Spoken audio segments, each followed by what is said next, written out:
The clinic's glass walls reflected a soft, ethereal glow, the kind that seemed to wrap the room in a dreamlike haze.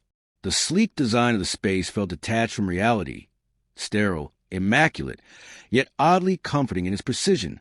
Victoria Langley sat on a plush leather chair, her fingers lightly tracing the leash in her hands. Max, her golden retriever, lay next to her, his breathing labored, his once vibrant coat now dull and thin. The years had not been kind to him. Victoria had seen in his eyes for months now. The spark, that playful glint, was fading. Dr. Adrian Wells, the clinic's renowned veterinarian and scientist, stood before them, a calm aura surrounding him. He glanced at the floating diagnostic hologram. The image displayed Max's internal systems, sluggish blood flow, failing organs, and a brain in slow decline. Victoria's heart ached as she looked at the dog she had shared so many memories with, her companion, her best friend. Max's situation is critical, Dr. Wells said, his voice steady, almost comforting. We've run every test. His age is taking its toll. He's got maybe a year left unless we intervene. But there's a treatment, a new protocol we've been developing. I believe we can completely reverse his aging, restore him to full health. Victoria raised an eyebrow. Reverse aging? Dr. Wells nodded. The science is still cutting edge, but it works. Stem cells, genetic reprogramming, neuroregeneration. It's a full-spectrum protocol designed to rejuvenate their entire biological system.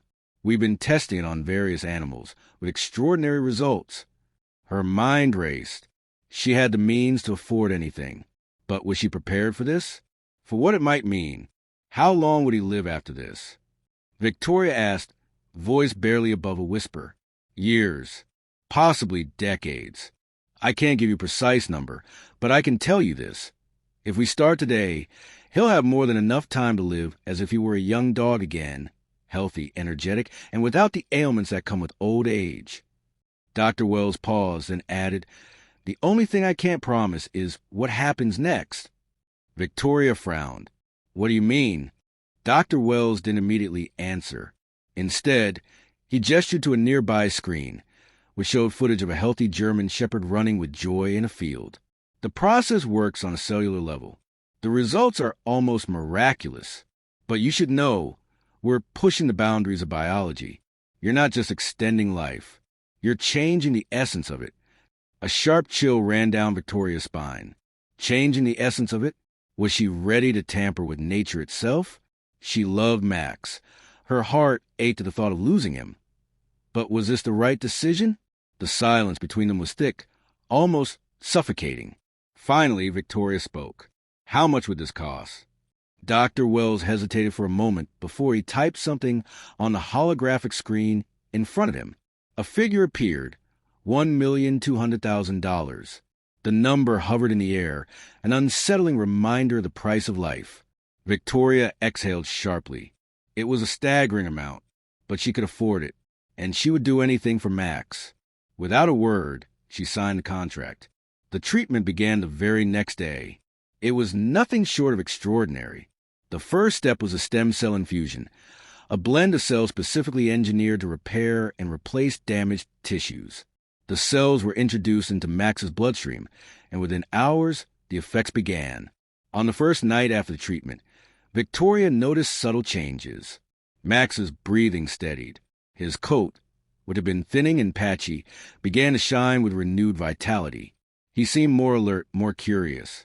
By day 3, Max was bounding around the yard like a pup, his tail wagging furiously, his eyes sparkling with an energy Victoria hadn't seen in years.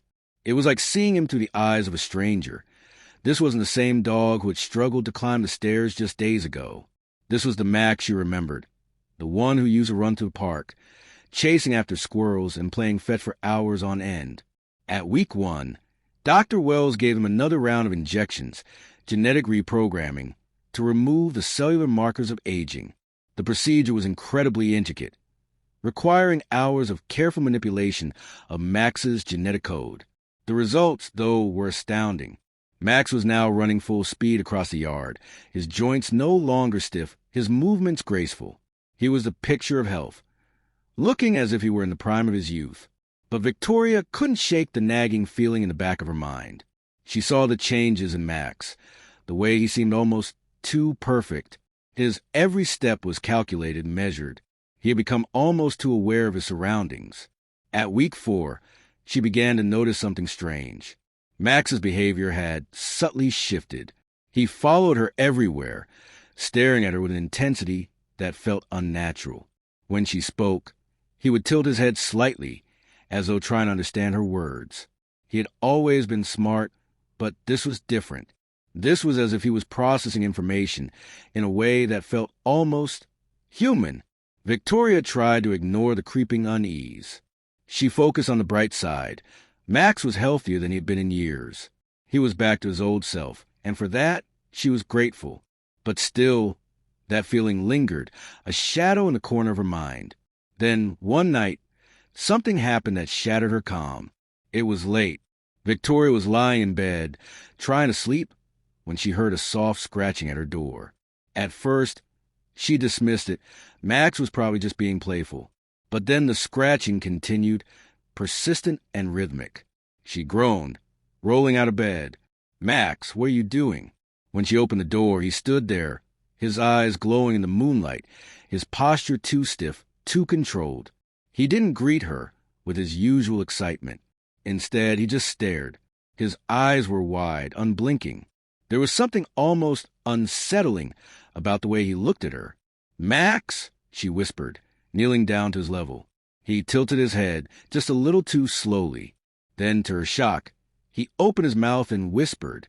It wasn't a bark, a growl, or even a whine. It was a sound, a deep, guttural rasp that almost formed a word.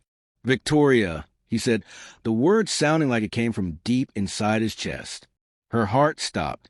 She stumbled backward, her mind racing. Max had never spoken. Never. And yet, here he was, communicating with her in a voice that didn't belong to a dog. Her mind flashed back to Dr. Wells' warning. Asterisk were not just extending life. We're changing the essence of it. Asterisk, was this the cost of immortality?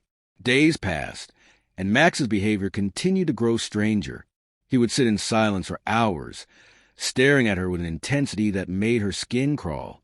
When she would try to play with him, he would follow her commands, precisely, without error. But there was something detached in his movements, something too perfect about them. At the same time, reports from other pet owners who had undergone similar treatments began to surface. Strange stories. Pets becoming hyper-intelligent, displaying eerie behaviors, even becoming overly aggressive. One dog had attacked its owner without provocation. Another had suddenly run off, never to be seen again. Victoria tried to ignore it. Max was still her Max, wasn't he? But the doubts festered. One evening, she watched as Max sat still on the balcony, staring out at the horizon. She felt the weight of his gaze, the unshakable sense that he was no longer just a dog. She didn't know what he was anymore. The next day, she contacted Dr. Wells. "We've seen anomalies," she told him over the phone. "His behavior, he's different, more aware, more calculating." Dr. Wells hesitated on the other end. "I had feared this. The molecular reprogramming we've done, it's not just reversing age. It's re-engineering their minds. It's giving them a level of intelligence we didn't anticipate. The process wasn't designed to include full consciousness, but that's what's happening. You've essentially created a hyper-intelligent creature." Victoria's blood ran cold. "Is it permanent?" she asked, her voice barely audible. "For now," Dr. Wells replied, "but I can't predict what will happen next. The more we push, the more we alter their very essence." Victoria stood at the window, watching Max as he silently observed the world around him.